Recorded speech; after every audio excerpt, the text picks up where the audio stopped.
Welcome to my office. My name is John Coulombe. I'm pastor to older adults here at EV Free Fullerton, California, and I've been in ministry 44 years, having done youth ministry, family ministry, and the last 21 years senior adult ministry. And this is my friend. I'm Bambi Encarnacion, and I serve with John here as the Director of Senior Adult Programs, and have been working with John for the last 9 years. And it's a great church in that they have seen the value of two full-time people sitting on senior staff, being advocates for this wonderful age group and helping us fulfill our ministry with what we feel is a great privilege of working with older adults. Passion. What is the one thing in these 9 minutes or 8 minutes left that I would share with you?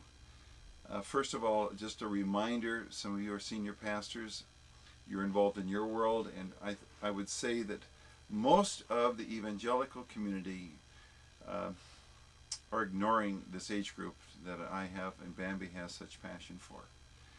They are overseen, overlooked, and we're concerned about that because they have one of the greatest resources we have in our church, and yet we've looked at them as liabilities.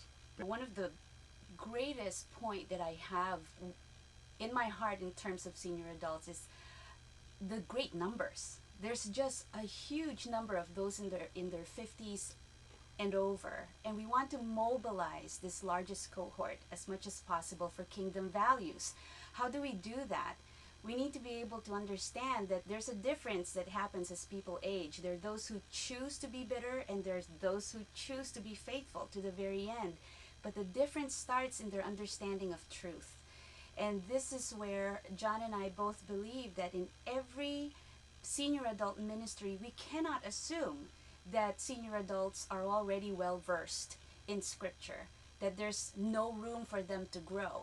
And so it's vital. No dog, no tricks. Well, you can. You Right. really can. And it's necessary for survival. So solid biblical teaching is important, and discipleship making. 6 things I think I boiled it down to is we need to have a fresh sense of the opportunity. And I've listed 7 or 6 senses that I want to share with you in these brief moments. One is we need a sense of purpose with this age group. Psalm 71, Psalm 78, do not forsake me in my old age till I declare your faithfulness to the next generation. 1 Timothy chapter 4, if that was written today, I think it would read differently. Don't let anyone look down on your youthfulness. Well, that was written in an era when elders were respected. And so they're saying don't let anyone look down on you because you're young, because everyone looked up to you because you were old. Today, I think we'd have to write, don't let anyone look down on your oldfulness. Not just youthfulness, but usefulness. And I think we've discarded a great resource in these people. Secondly, a sense of mission and purpose. A service. A sense of mission and service, I'm sorry. These people, friends, have a lot of skill, a lot of experience, a lot of talent, a lot of resource. And I want to just encourage you, is if you start looking at them, don't look at them to use them in the old sense of the word, but to use them in the good sense of the word. I think one of the, to add to that, John, is that we tend to think of senior adult ministries as doing for seniors a lot of the things that they can do for themselves. I believe you shouldn't do that.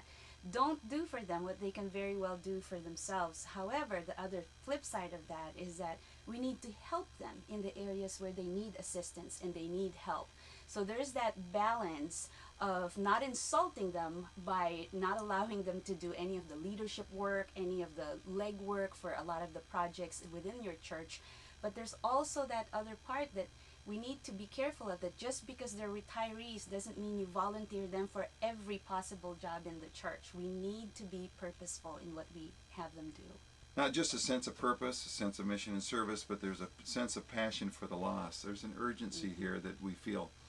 We may be living longer. I mean, the number of centenarians living today and what they're predicting, 1.7 million centenarians by 2040.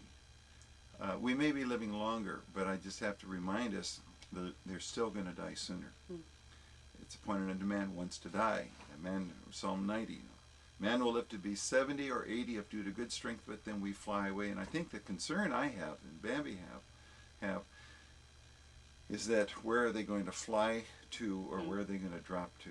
Mm-hmm. And the gospel of Jesus Christ, we're seeing people responding to that in our church here. Absolutely. Through relationship, through Bible study, not just through the games. We lure them in with activity, and then we give them the truth, and they want the truth, and they're responding to the truth. Well, you said something there, John, in terms of looking at senior adults as kind of the ripe for the harvest. You know, that's one side of it, of them being evangelized.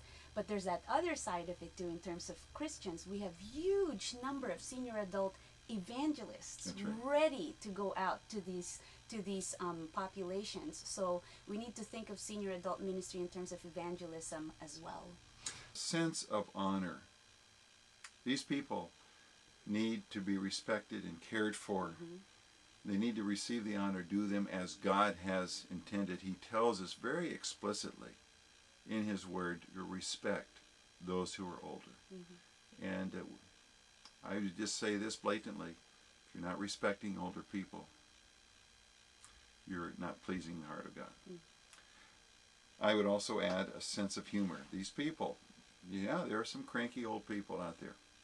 My guess is they were also cranky young people. And we see our older folks responding, joyful. The passage of ministry for our church is Psalm 92. The righteous man will flourish in old age. They will be like the palm tree. They'll be like a cedar in Lebanon. And then it goes on to say, they will be fruitful in old age to declare that the Lord is good. He's my rock. There's nothing but goodness in Him. And sweeter as the years go by, if the fruit that's developing in the tree is closest to the sun on these palm trees. So anyway, we need a sense of humor, though, to get by some of those hard knocks. And these people have a lot of tears in their life, and a lot of pain, a lot of sorrow, and they need a lot of humor and laughter, and they respond to it. We're basically doing youth ministry with older people.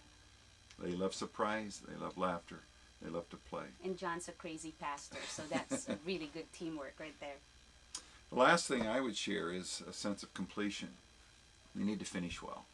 We need to help them finish well, to wrap up their lives so that they give their last will and testimony to their loved ones and family, get things in order for the sake of the kingdom, for the sake of their families. And as you look at Scripture, of the 100 most prominent biblical leaders, 2/3 of them flunked out and got sidetracked, and we need to help our people stay strong in these final years. Bambi? Well, to add to that is, oftentimes senior adults already have the thinking of what aging is supposed to be because of their bitterness, and then the experiences of losses in their life. So I would say, try to initiate the truth of aging and teach this to your congregation as early as possible. Get them when they're in preschool. Talk to them about how to respect elders. What does the Bible say about aging? Intergenerational ministry is what it's about. And not just the youth are important, they are. But you've got 5 years of junior high through high school. You've got 50 years of people in the older age. And I would just say, as your finances get tight, start looking at the senior adult ministry as one of the priorities. They can fund their own ministries, and they can handle many of your ministries. Absolutely. And grab this wonderful treasure that has been hidden for a long time in the church. Bless you. Thank you.